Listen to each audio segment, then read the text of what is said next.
10,000 por doquier, mas a él no vendrá mortandad. Oh, yo quiero habitar al abrigo de Dios, solo allí encontraré paz y profundo amor. Mi delicia es con él, comunión disfrutar y por siempre su nombre alabar. Amén. Este himno basado en el Salmo 91, precisamente lo que nos dice es que habitemos todos al abrigo de Dios. Vamos a estar orando, hermanos, para darle inicio a la predicación, a la meditación en esta mañana. Señor y Padre Santo, te damos gracias por la oportunidad que nos das de poder estar aquí. Señor, gracias porque tu palabra que va a ser predicada, Señor, debe llegar a los corazones. Prepara los corazones de todos. Prepara nuestras mentes. Prepara mi boca. Prepara el oído de los hermanos, de los que nos escuchan. Y permite, oh Dios, que tú seas al que las personas busquen posteriormente después de esta exhortación. Gracias, bendito Dios. Gracias en el nombre de Jesús. Amén. Amén.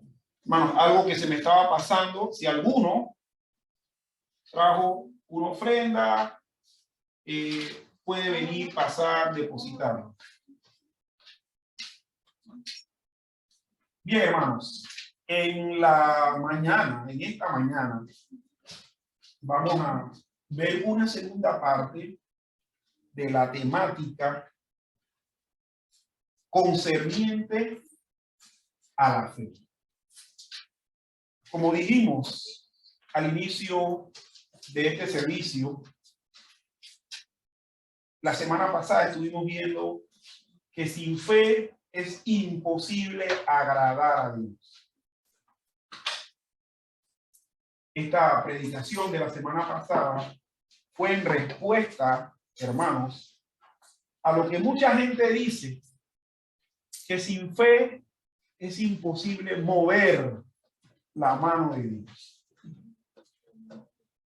Y se hizo apología precisamente de eso, diciendo que, hermanos, la fe nuestra no es un asunto mágico, que a nosotros al tenerla vamos a torcerle el brazo a Dios para que Dios después del dolor diga sí, te voy a cumplir lo que tú quieres.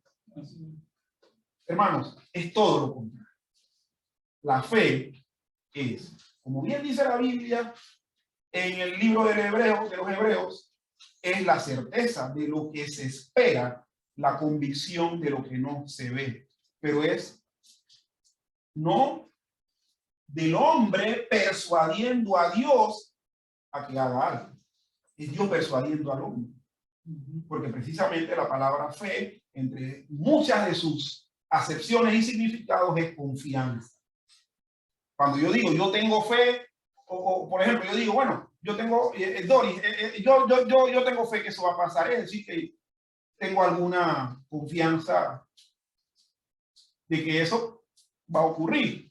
Porque yo digo, bueno, te tengo bastante fe, o sea, que estoy seguro de que tú no vas a actuar de otra manera, ¿verdad?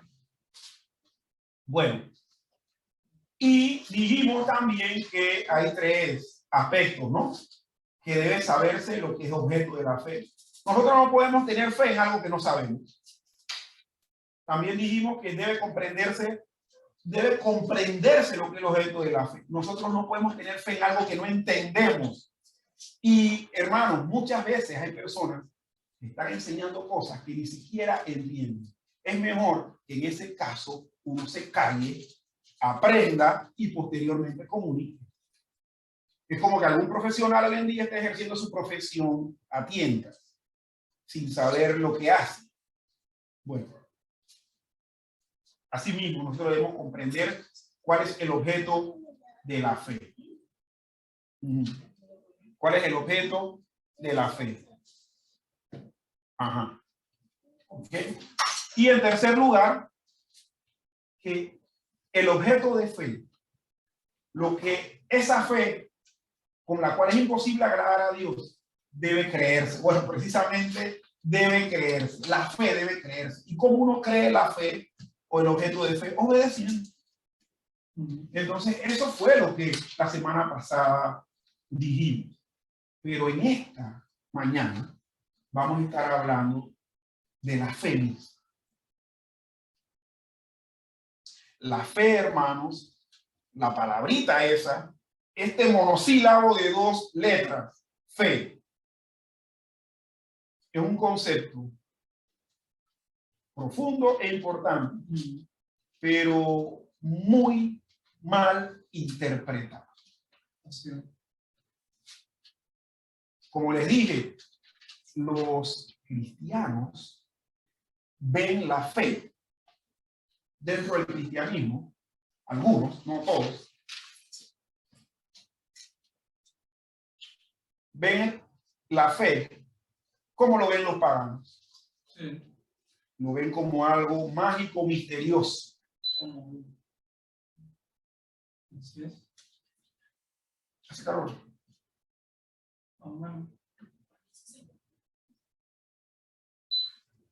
Bien. Uno de los grandes problemas que aqueja a la iglesia en la actualidad es que no conocen qué es obedecer a la fe. No conocen precisamente la última característica que la semana pasada dijimos, bueno, debe creerse el objeto de fe, es decir, llevarse a la práctica. No conocen qué es obedecer a la fe. Para unos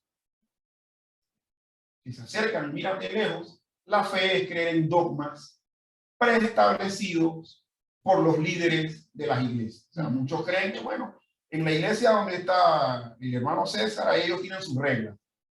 Entonces, para ellos tener fe es precisamente obedecer esas reglas. Pero para otros, para muy pocos,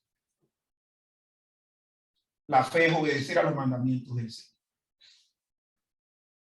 Ahora, el pueblo de Dios ha perecido todo este tiempo y por el poder de Dios es que ha permanecido, pero ha perecido en todo este ignorancia. Y el no tener claro el concepto puede llevar o puede seguir llevando a la iglesia a caer en un gran desánimo. Miren, hermanos, que esto es lo que ocurre en muchas de las iglesias neopentecostales, donde se prometen riquezas, donde se promete que por actos místicos, mágicos, maravillosos, casi que de brujería, tú vas a obtener un beneficio de Dios y no se obtiene. La gente sale desanimada, maldiciendo, diciendo que son pocos ladrones. ¿Pero por qué, mis estimados hermanos? Porque hay falta de conocimiento, no se tiene claro el concepto y los que van, y de hecho, hermanos, todos los que van a la iglesia van con una necesidad espiritual. Amén. Pero esos que van tristemente salen con desánimo y con incredulidad. No entendemos, hermanos, no entendemos para qué seguimos a Cristo. Muchas veces la gente piensa que Cristo es el gran Santa Claus, el gran Paganini. Usted sabe que aquí en Panamá se usaba ese término antes, ¿no? Paganini. Paganini era el hombre que llegaba a una reunión y pagaba todo. Bueno, muchos piensan que seguir a Cristo es que llego a la iglesia y el Señor va desembolsando de una vez, así como... Bueno, se ha perdido el norte de lo que realmente es vivir en el Espíritu y de cuál es, hermanos, en el caso último, la verdadera voluntad de Dios. Amén.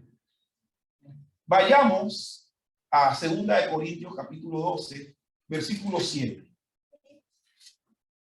2 de Corintios 12, 7 dice, Pablo hablando de esas revelaciones y experiencias que él tuvo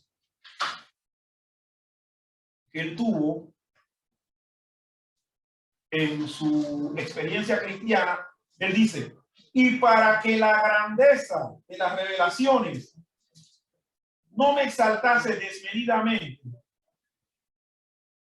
me fue dado un aguijón en mi carne, un mensajero de Satanás que me abofetee para que no me enaltezca sobremanera. Bien, estamos viendo, como dije anteriormente, que esto es parte de un argumento en el que Pablo defiende su ministerio. Y él dice que él pudiese gloriarse en muchas cosas. Que él conoce un hombre que resulta ser el mismo, que había llegado hasta el tercer cielo y le habían sido dadas palabras indecibles, palabras inefables. Y él después lo dice, no les daba al hombre decirlo.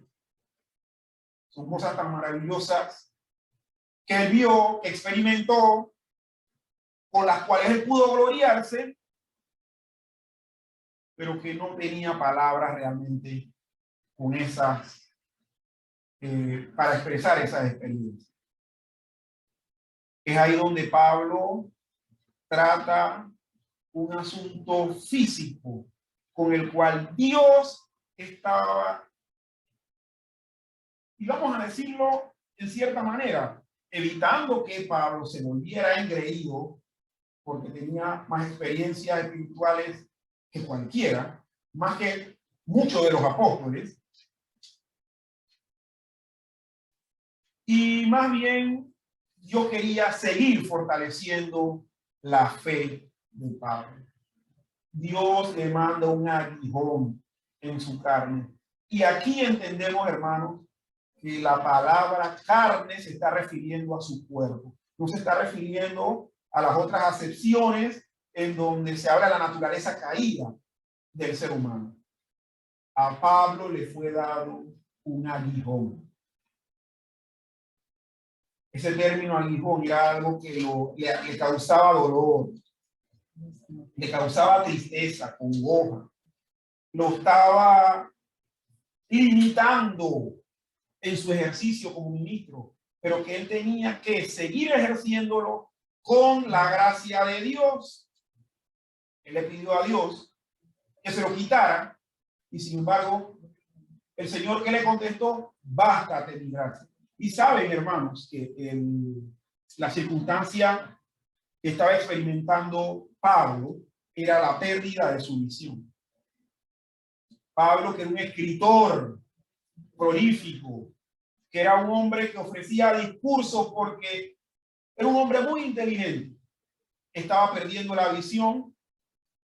Y esto muchos historiadores dicen que la letra de Pablo cada vez se estaba agrandando más, cosa que le pasa a la gente cegatona, así como nosotros los que usamos lentes, ¿verdad? Que donde nos quitamos los lentes ni siquiera sabemos dónde está el renglón. Bueno,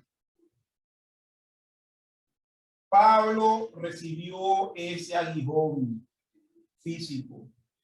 Pablo posteriormente tuvo que recurrir ¿a qué? A amanuenses o copistas, donde él dictaba lo que quería decirle a las iglesias y ellos lo copiaban y lo enviaban posteriormente. La gracia de Dios se manifestó en Pablo a través de estas personas que lo apoyaban en este ejercicio ministerial.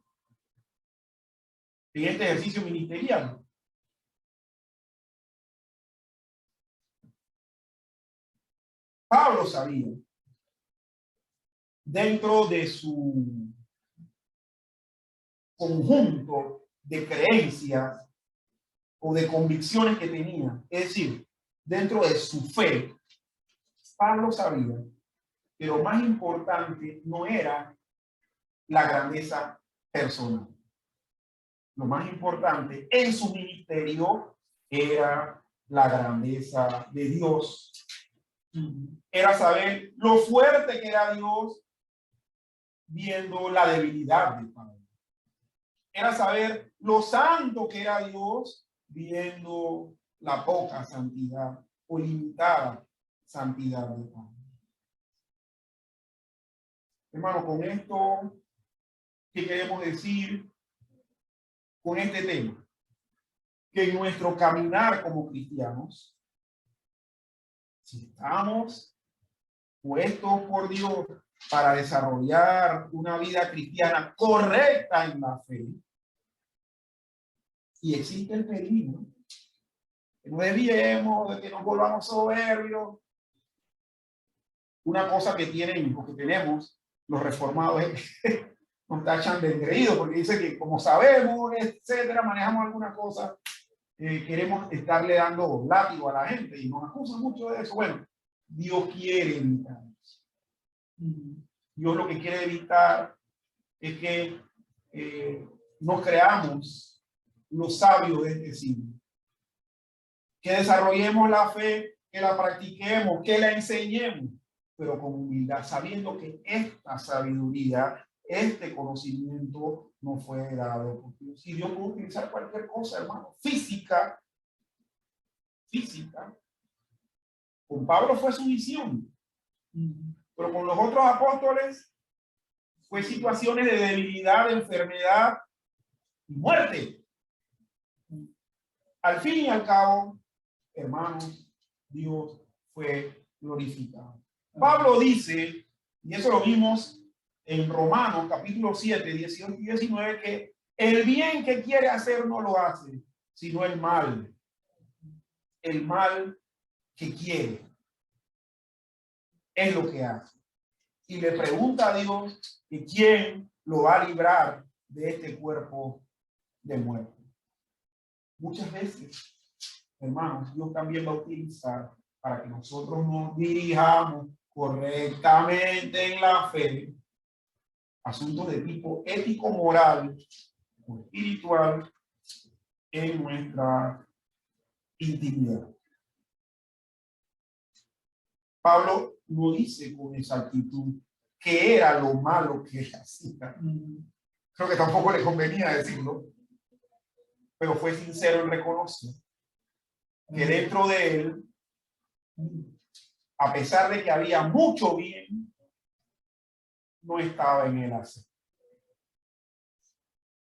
Hermanos, si nosotros reconocemos esto, que tenemos, Dios pone un tesoro en vasos de barro, que somos nosotros, que podemos quebrarnos en cualquier momento. Esto nos debe llevar también en humildad a agradecer a Dios por haber puesto ese tesoro de la fe en nuestras manos. Si tú y yo somos conscientes que hacemos lo malo, esto nos debe llevar a arrodillarnos, a humillarnos delante de Dios y decir, Señor, yo quiero vivir para ti, pero me cuesta, ayuda. Y créanme, hermano, que esto va a ser un ejercicio de fe teórico, práctico, que nos va a ayudar. Y se lo digo por experiencia también. Amado hermano, toda la lucha de un creyente es una lucha de fe. La verdadera lucha es de fe. Por un lado, tu mente carnal se revela contra el conocimiento de Cristo, diciéndote que Dios se aleja de ti cuando pecas. Entonces, la fe, ese conjunto de tesoros, de creencias, de revelación que Dios ha puesto en nuestras manos, que es la mente de Cristo, que está en nosotros, debe someter ese pensamiento y nos debe decir, no es cierto. Pecaste, te deslizaste, pero tú eres hijo de Dios. Cristo murió en la cruz. para salvarte y corregirte de ese error. Pero sigue adelante.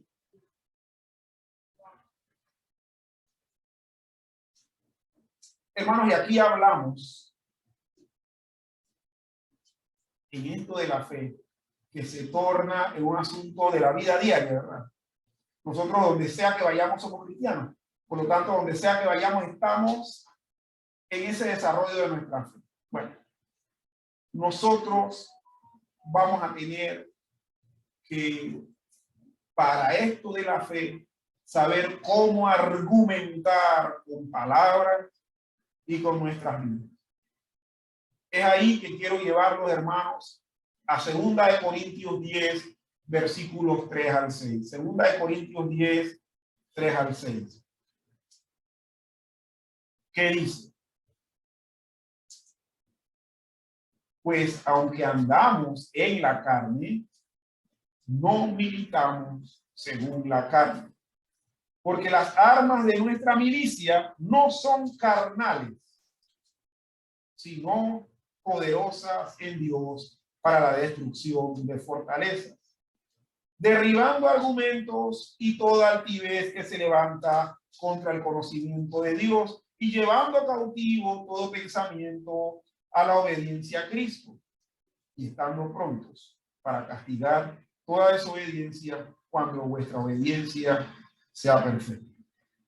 Recuerdo en mis primeros años de caminar con Cristo, habiendo depositado mi fe en Él para salvación. Cuando este pasaje se leía, lo típico era que dijeran, ahí estamos viendo guerra espiritual, porque las armas de nuestra milicia no son carnales, sino poderosas en Dios para derribar fortalezas. Así que ata, desata, reprende. Hermanos, y como uno era corto de conocimiento y de comprensión de su fe, uno se creía ese mal discurso. Este pasaje no dice nada de eso. Precisamente utiliza palabras como argumentos, conocimiento, pensamiento. Y el versículo 6 que habla de desobediencia y obediencia. Entonces, veamos, hermanos, que en este texto Pablo dice que la fe de él no la desarrollaba, o el ministerio que él tenía no lo desarrollaba como si anduviese en la carne, como si fuese un cristiano carnal, débil e inmaduro, cosa que decían los corintios.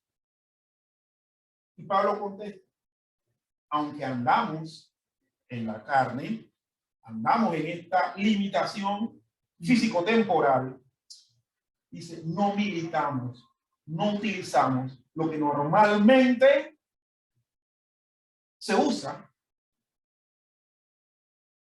en el ámbito físico.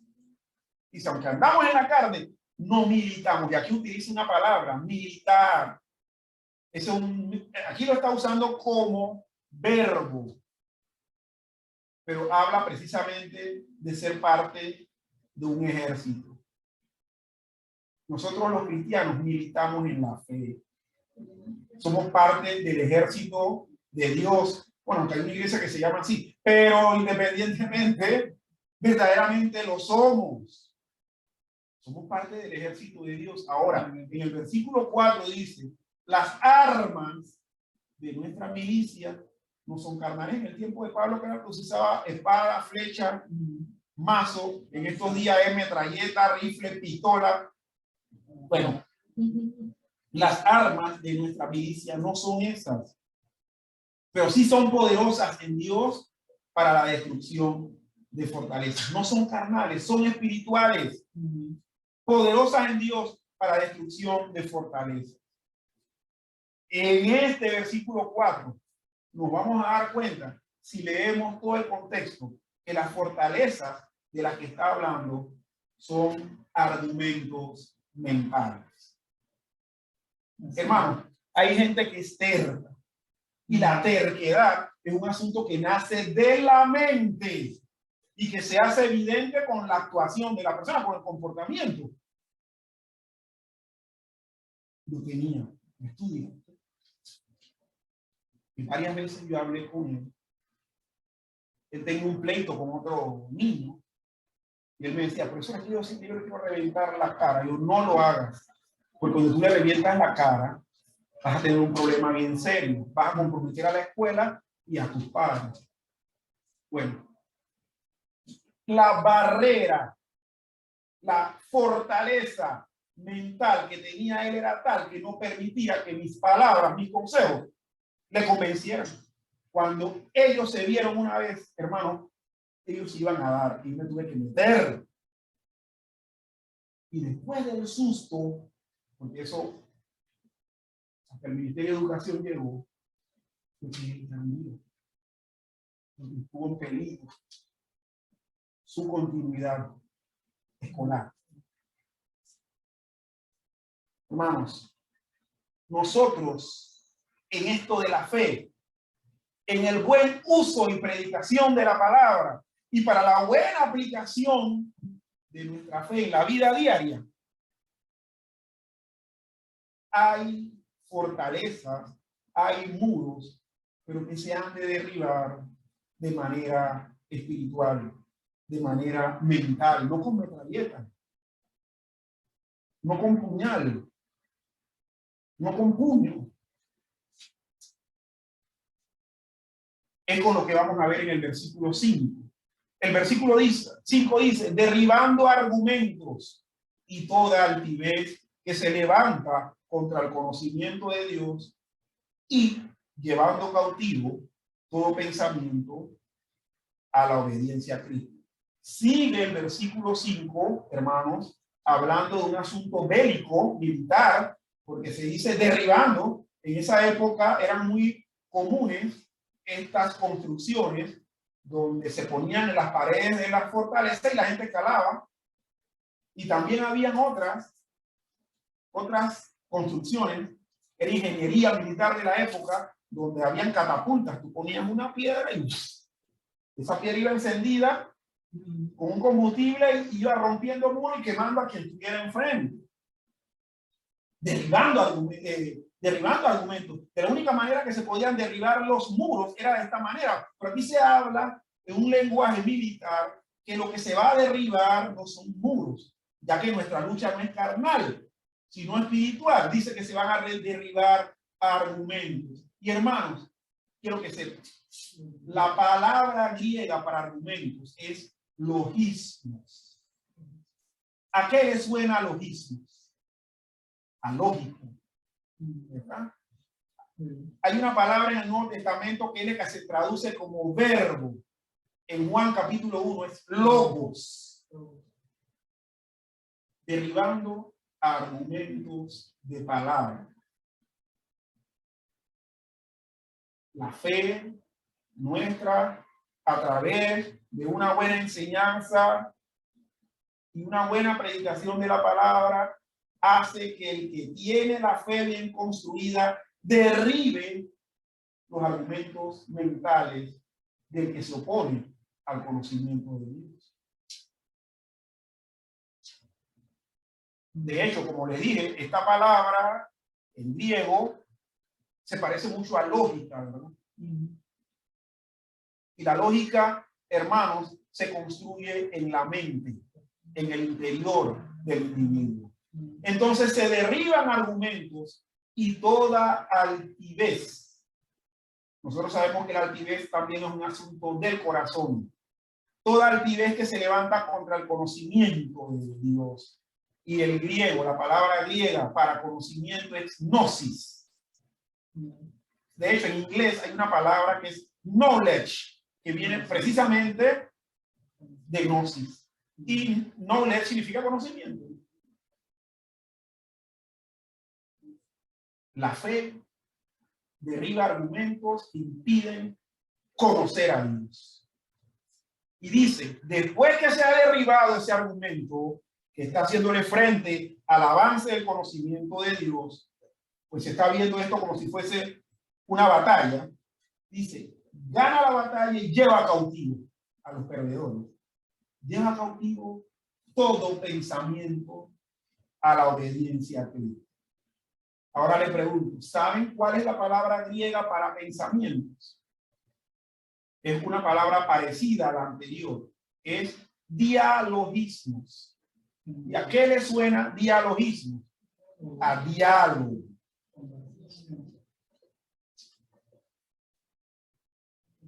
Diálogo. Y la definición es pensamiento o dialogismos es a través del razonamiento. Hermanos, nuestra fe es algo que debemos conocer, que es algo que debemos comprender, que es algo que debemos creer, que nos va a ayudar en la vida diaria.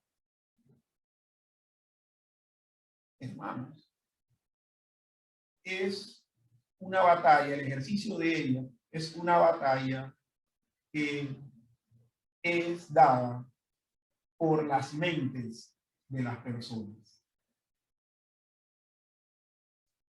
Argumentos, conocimientos, pensamientos, logismos, gnosis, dialogismos. Hermano, si usted tiene una correcta fe y la construye. Recuerdo yo un tema que una vez desarrollé que se llamaba construyendo tu propia teología. Bueno, sí. Todo creyente tiene una teología propia. La supuesta sí la está desarrollando bien. Si nosotros construimos una fe correcta, entonces vamos a ser capaces de poder expresar, exponer nuestra fe y librar batallas en las personas con las cuales hablamos. Miren, muchas veces yo veo eso, hermanos, y se lo voy a decir con bastante emoción y sinceridad. Lo veo en el ministerio que Gloria desarrolla de manera, sí, muy natural con las personas con las que se toca. Muchas de ellas entran en crisis porque jamás se esperan, y no es que Gloria haya sido preparada en un curso del Carnegie para ver cómo convence a los demás. Simplemente ella está exponiendo la palabra de Dios, y la misma palabra de Dios derriba los argumentos, la altivez y los pensamientos de esa persona, que las trastoca. Yo le decía a una persona ayer, mira, ¿cómo tú puedes saber que tú necesitas ir a la iglesia y escuchar la palabra de Dios? Y yo le pregunté, ¿tú qué piensas de la muerte? Ay, yo no quiero saber de eso. Y bueno, ahí está. Y eso lo dejó que no quiso hablar más del tema, nos cambió el tema una vez. Nos cambió el tema. Mis estimados hermanos, nuestra fe, con la cual es imposible agradar a Dios, el Señor nos las da para que militemos en esta batalla espiritual por las mentes y por las almas de los individuos. Los argumentos que se levantan contra el conocimiento de Dios no son únicamente el pecado, son todos los argumentos que tu mente carnal trae y que te evitan creer en lo que Cristo dice de ti. La obediencia perfecta, es decir, llevar todo pensamiento cautivo a la obediencia a Cristo, esa obediencia perfecta es lo mismo que la obediencia a la fe de la que habla Pablo en Romanos 1:5, se lo voy a leer, cuando el apóstol Pablo dice, en Romanos 1:5, dice, y por quien recibimos la gracia y el apostolado para la obediencia a la fe en todas las naciones por amor de su nombre. Ese llevar todo pensamiento cautivo a la obediencia a Cristo es precisamente, hermanos, que la gente reciba la gracia de Dios para por fe poder ser. Amén. ¿Qué es la fe? Dijimos que la fe, según Hebreos 11:1, es la certeza de lo que se espera, la convicción de lo que no se ve. ¿Qué dice Cristo entonces de todo esto, hermanos? ¿Qué dice? Bueno, Cristo dice que el perfecto amor echa fuera el temor. Que tú todo lo puedes en Cristo que te fortalece. Y esto respecto a la fe, no respecto a ver si me gano la lotería.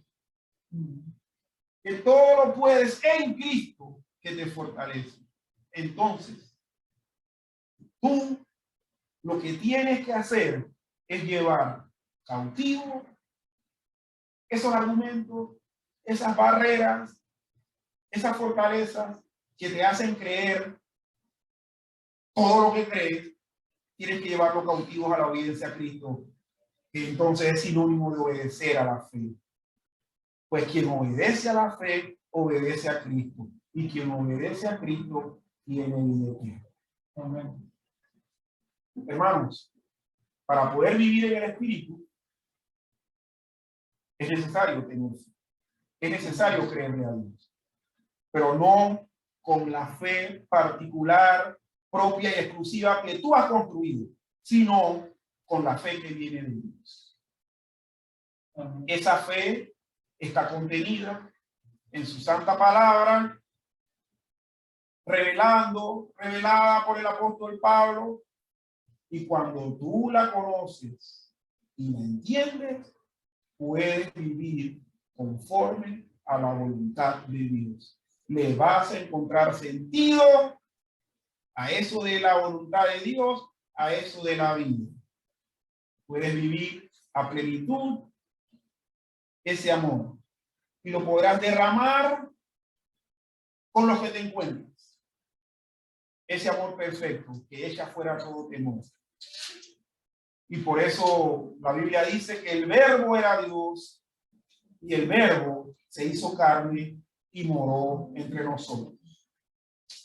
Ahora ese verbo está en tu corazón, en tu mente, y no tienes, en ese caso, hermano, nada que temer, sino empezar a hacer de la Biblia tu libro predilecto de consulta y de guía para tu vida.